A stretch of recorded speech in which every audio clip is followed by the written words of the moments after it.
Hi everyone, welcome back. My name is Lauren and I'm an ICU nurse and I enjoy helping people understand physiology and pharmacology so that they can remember that information on an exam and in practice. So thanks for watching. This is my ABG series. This is the third video in the series. In the first video I talked about normal values for ABGs and how to remember what those numbers are. In the second video I talked about how to interpret ABGs, and this video is going to be about practicing ABG interpretation to make sure that you know what you're doing and you're going to ace that question when you get it on your nursing exam or the NCLEX. I'm going to do a quick review of the first two videos here. In the left upper corner here you can see my normal values. So pH normal value is 7.35 to 7.45, and you can remember that because 35 to 45 comes up a lot in lab values. My PaCO2 is 35 to 45, so already you're seeing 35 to 45 come up again. And then bicarbonate, HCO3 minus, normal value is 22 to 26, and you can remember that because that is the age at which you buy a lot of carbs. Bicarbonate, because you are graduating college about 22, you're making money, living on your own, and you can buy whatever you want, so you buy carbs. Your metabolism is still very fast, and so you can tolerate eating just carbs all the time. And then after 26, your metabolism slows down and you start buying things like vegetables and things that are good for you. So 22 to 26 is the age at which you buy carbs. Over on the right here from my second video, this is the takeaway. Remember that CO2 acts like an acid when we're looking at ABGs. And bicarbonate acts like a base. It is a base. So you can remember B for bicarbonate, B for base. That's how you remember if it's CO2 or bicarb, it's the acid or the base. Bicarb is the base. So let's do some practice questions. So here's the first one. Now remember, when you look at ABGs, the first thing you want to ask yourself is, this is acidosis or alkalosis?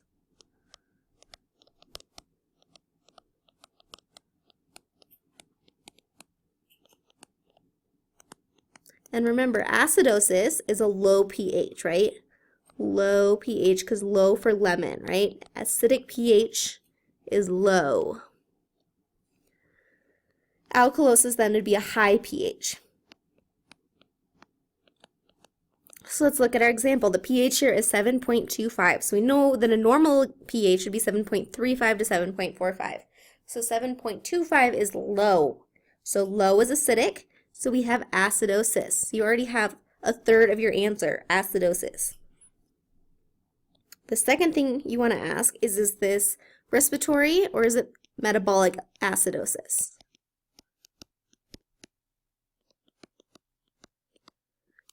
And so before you even look at your ABG numbers, I want you to think, what would cause respiratory acidosis? Remember, respiratory would be CO2 related, and CO2 is an acid.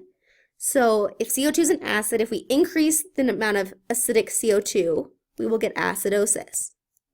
So if it's a respiratory cause, we will have increased CO2. What about if it's a metabolic cause? What would our basic bicarb need to do, go up or go down, to cause acidosis? So if our bicarb is basic, if we decrease the base, we will get more acidic pH. So now let's look at our CO2. Our CO2 is 22. So normal CO2 is 35 to 45. That means our CO2 is low. That's not what we're looking for, right? So it's not respiratory. Does it match metabolic? We were looking for low bicarb for metabolic. So let's look at bicarb. Our bicarb here is 8. So normal bicarb is 22 to 26, so this bicarb is low. Low bicarb, we said, was going to cause metabolic acidosis. So we have 2/3 of our answer now. We have a metabolic acidosis. So the third part is whether this is compensated or not. So is it uncompensated, partially compensated, or fully compensated?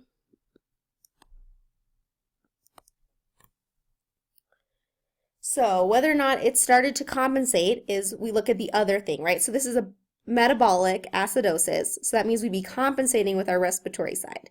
So if we were to compensate, what does our acidic CO2 need to do in order to fix our acidic pH? So our acidic CO2 would need to go down in order to fix our acidic pH. So let's look at our CO2 here. Our CO2 is 20, which is low, so it is going down, right? So we're at least partially or fully compensated. Look at our pH then to give us the rest of the answer. Our pH is 7.25, which is not corrected. So we're not actually compensated, but we're trying. So here we have a partially compensated metabolic acidosis.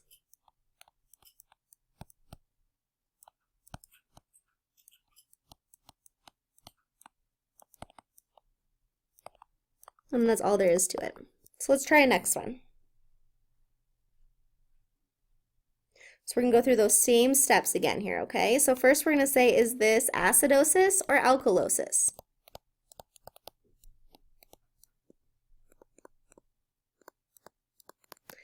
And we answer that with pH, right? Is our pH low or is it high?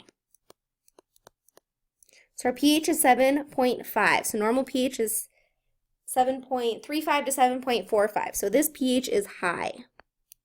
So high pH is alkalosis. We have a third of our answer. Next, is it respiratory cause, meaning CO2 related? Or is it metabolic cause, meaning it's bicarb related? So let's think about what would cause an alkalosis, right? Our CO2 is acidic. If we increase our acidic CO2, we're going to get acidosis. If we decrease our acidic CO2, we're going to get more basic, right? So decreased CO2 would cause alkalosis. What about bicarb, right? Bicarb is basic, B for basic. So basic bicarb, if we increase our basic bicarb, we're going to have a more basic pH, right? So that's our answer. If we decreased our basic bicarb, we'd have an acidic pH. So now let's see what we have. Let's look at our CO2. Normal CO2 is 35 to 45, and this CO2 is 42, so it's within normal limits. All right, so CO2 is not the cause.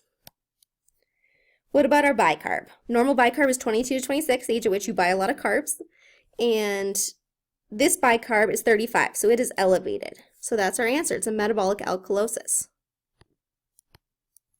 Third, we want to know, is it compensated or not? So how would we compensate?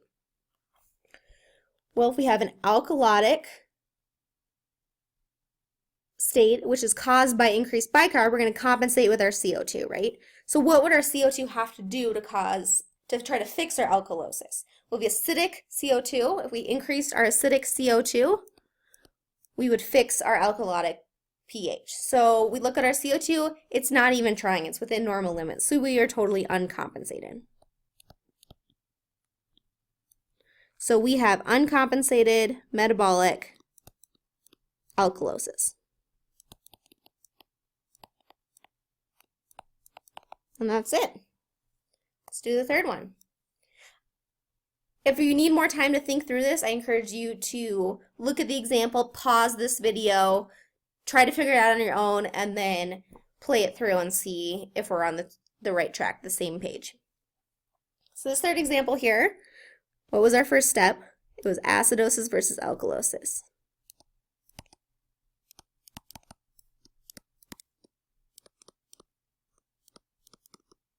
So what's our pH? Normal pH is 7.35 to 7.45. So our pH is low. So low for lemon, we've got acidosis. 2, we're going to say, is this a respiratory CO2 cause? Or is this a metabolic bicarb cause? So before we even look at the numbers, we're going to say what kind of CO2 is going to cause acidosis? Well, if we increase our acidic CO2, we're going to have acidosis. If we decrease our basic bicarb, we're going to have less base, meaning more acid. So which of these is the case? Let's look at our CO2. Normal is 35 to 45. And this one is very high, right? It's 63. So we know CO2 is our cause. So it's a respiratory acidosis. So is it compensated or not? So let's think about how we would compensate, right? CO2 is a problem, so we can't fix it with CO2. We have to compensate with bicarb. So what kind of bicarb is going to fix our acidosis? So it's too acidic, we need more base, right? So we need increased basic bicarb in order to compensate. So let's look at our bicarb. Normal is 22 to 26. So it is uncompensated, right? It's not even trying.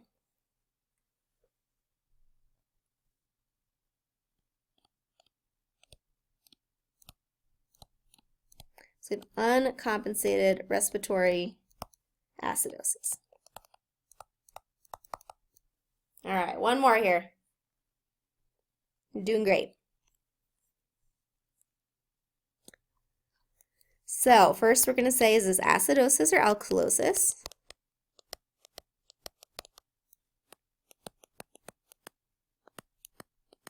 So look at your pH. Normal is 7.35 to 7.45. So this is technically normal, right? But it's on the alkalotic side of normal. So technically normal, but it's leaning towards this alkalosis. It's barely normal. So the next question is, if we call this an alkalosis, is it a respiratory cause or a metabolic cause?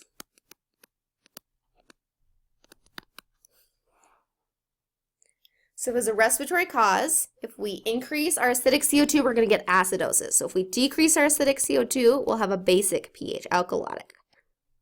What about metabolic? What do we have to do to our bicarb to make it more basic? Well, bicarb is basic, so if we increase our bicarb, we'll get alkalosis. So let's look at our actual ABG here. So our CO2 is 30. So normal is 35 to 45. So our CO2 is low. So that's your answer there. It's a respiratory, almost alkalosis. And then the third step is this compensated or not? So how would we compensate for an alkalosis? Well, this is a respiratory cause. So we're going to go over here to our bicarb. What does our bicarb have to do to make the pH less basic or more acidic? Well, bicarb is basic, so if we decrease our bicarb, we're going to fix our pH. So let's look at our bicarb over here. Normal is 22 to 26. This bicarb is decreased, right? So we are trying to compensate. Were we successful? Yes, our pH is barely within normal limits. So we have a compensated respiratory alkalosis.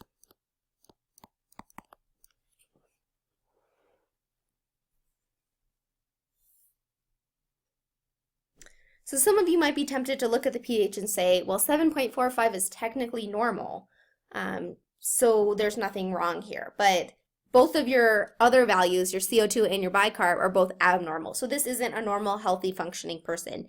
Their pH has been brought into normal functioning limits, but it's a compensation for a respiratory problem. The other thing I want to point out here is different causes of acidosis, alkalosis. So we talked a little bit about this in the other video, but I want you to remember that you blow off CO2. So if we have a respiratory acidosis, that means you have too much CO2 in your blood, meaning that you're retaining CO2 in your blood.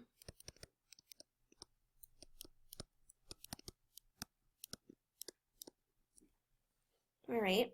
So that means you're not blowing off enough CO2. So you have something like pneumonia, COPD, respiratory depression, something where you are not blowing off enough CO2. You're not inhaling deeply and frequently. What if we had respiratory alkalosis? That means we have decreased CO2 in our blood. Because remember, ABGs look at blood. Means we're blowing that off, right? So we're hyperventilating. We're blowing off too much CO2. Now for metabolic acidosis and alkalosis, I want you to remember that you stool base and you vomit acid.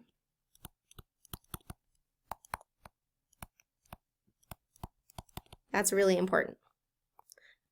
When answering NCLEX questions, I don't know how many times I repeated that to myself. You stool base and you vomit acid. Right? You can remember that because if you vomited, which I'm sure you have, it tastes acidic, right? It's stomach acid that's coming up. So that means, remember, we're looking at our blood again. So if you vomit out acid, what's left in your blood is only base. So you're going to have a metabolic alkalosis. What about if you're having diarrhea? You're stooling out all your base, so all that's left in your blood is acid. So you're going to have a metabolic acidosis. All right, I know that was a lot of information, but thanks for hanging in there with me. Comment below if you have any questions, if I can make anything any clearer, and let me know what you thought if you found this helpful. And thank you to allnurses.com for their support in helping me share these videos.